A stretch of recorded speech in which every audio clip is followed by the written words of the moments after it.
Kaya nga hindi nakikisali ang mga ibang members ng Senado. Mag-isa lang itong Hontivirus na ito. Dadagan ang Lito News Update.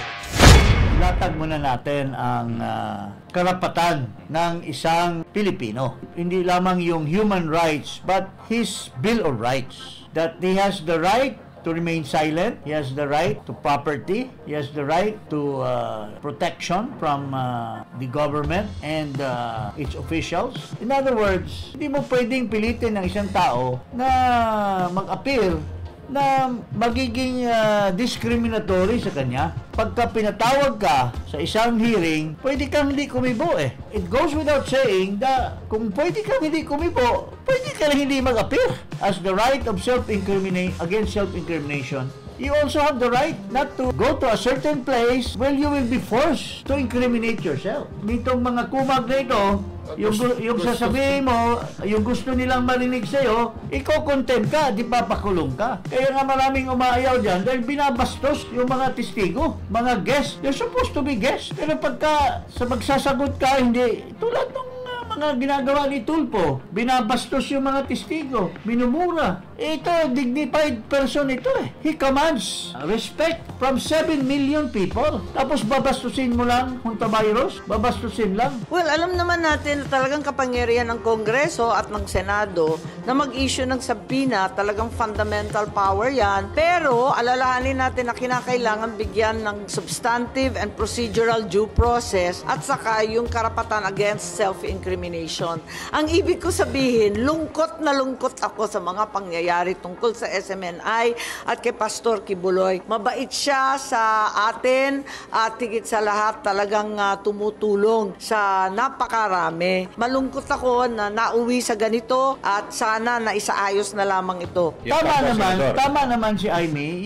Nagsalita na si Amy, nagsalita na rin si Tolentino, nagsalita na rin yung mga kapwa members ng Congress of the bigger body, which is the House of Representatives, si Ginoong Marcoleta. Nagsabi na niyang kanyang opinion tungkol dito bilang isang matinik na abogado. Itong Hontiveros, hindi pa rin matinag. Hindi siya nahihiya. Napaka walang hiya ito, tao na ito, na mag-imbestiga, siya lang mag-isa. Alam ko I've been in Congress for 3 consecutive terms. There has always been a rule, and I think just like the House of Representatives, the Senate also has the rule that bago ka mag-umpisa ng hearing, kailangan may minority at majority. Kung ang chairman sa House, kasi hindi pwedeng mag-chairman kasi ang minority doon. So, all majority. Pero a chairman, a member of the majority, a chairman of a committee, cannot start a hearing without one member of the minority. Ito, ang kapal na mukha nito, siya lang mag-isa, nag-hearing, nagmuro-muro dito sa mga testigo na sinasabi na are just being bought, allegedly. Just being tinuturuan lang kung anong sasabihin at nagkamaskara pa. Hindi sinasabi yung totoong pangalan. Anong klase? Kaya nga hindi nakikisali ang mga ibang members ng Senado. Mag-isa lang itong Hontivirus na ito. At this is a purely abuse of power by this person by the name of Hontivirus, mga kababayan. Hindi ba ka ba mahihiya, Hontivirus, na hindi ka sinasamahan ng mga kasama mo? O, pakinggan natin si Tolentino. Isang senador din ito. Ang sabi ko po ay kung merong pamamaraang legal na gagawin si Pastor Kibuloy sa pagdulog sa husgado, kagaya nung nangyari noong Nery case sa Senado, kung inyo natatandaan pa, wala makakapigil sa kanya. At hindi dapat pigilan yon kasi karapatan niya yon. Kung sakaling siya naman ay dadalo sa isang pagdinig ng Senado, kailangan din igalang ng komite ang kanyang karapatan. Ang ibig sabihin nun, huwag babastusin, huwag tatratuhin ng, bilang isang nagkasala na, dahil ang pagdidetermine ng pagkakasala ng isang tao, the right to adjudicate the guilt of a person lies with the court and not with a committee.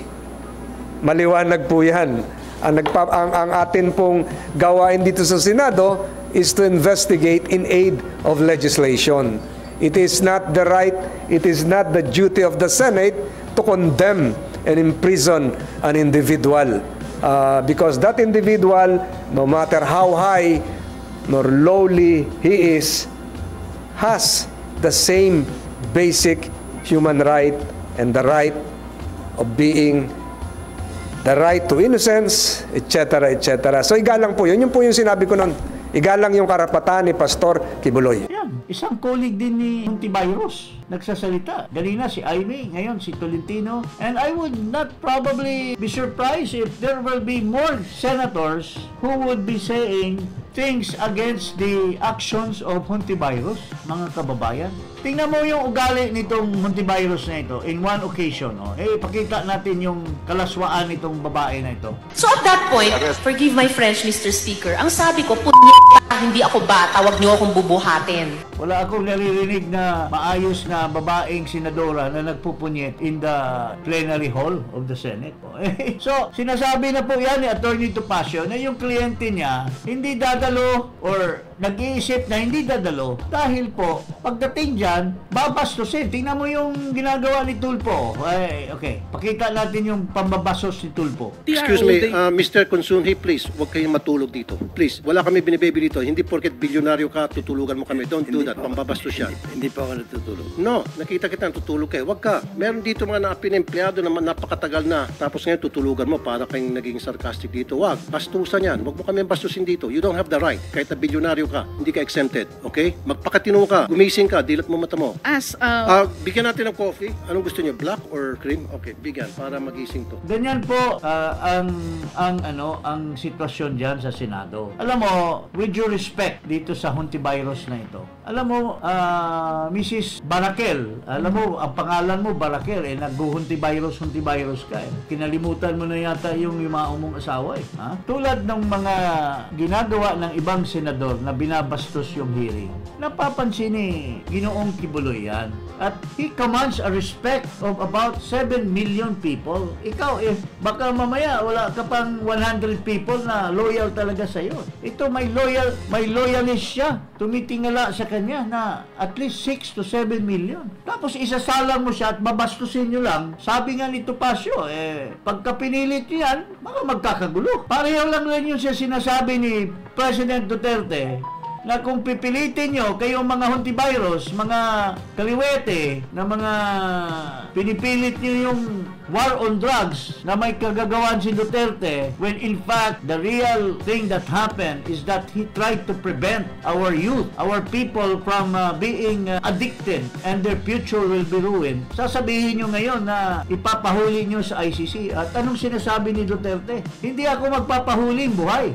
at magkakagulo. Hulihin nyo si Duterte. Tingnan natin, the blood will be in your hands because there will be so many people who love President Rodrigo Duterte who may not be willing to turn him over to a foreign entity na walang jurisdiction sa ating bansa. So in the same way as Kibuloy has that same pag-iisip dahil mapapahiya siya kasi may dignidad siya, proud na proud yung mga tumitingala sa kanya. Tapos babastusin nyo lang dyan.